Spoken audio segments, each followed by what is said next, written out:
Alors, le burn-out, en français, les termes français pour expliquer le burn-out, c'est épuisement professionnel. Donc, c'est une fatigue de fond qui est due au poste de travail qu'on occupe.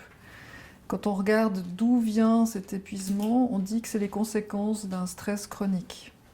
Euh, Quand on dit stress chronique, c'est une tension qui a accumulé dans le corps au-delà de 6 mois. Donc il faut quand même un certain temps, c'est pas juste en 3 mois de stress intense qu'on risque le burn-out. Il faut un minimum de 6 mois. Dans la réalité, par rapport aux gens qui ont souffert d'un burn-out, ça se compte plutôt en années.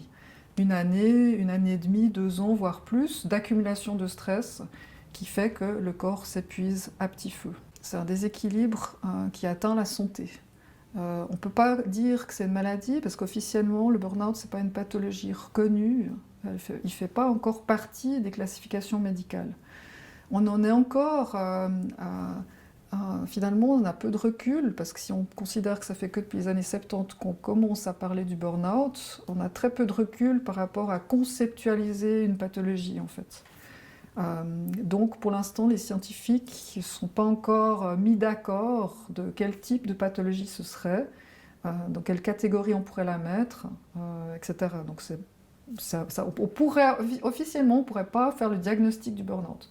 Maintenant, dans le concret, dans la vie courante, en cabinet, etc., on est obligé quand même de mettre les bons termes sur une souffrance qui est existante, parce que c'est pas parce que la pathologie n'existe pas officiellement que les gens ne souffrent pas.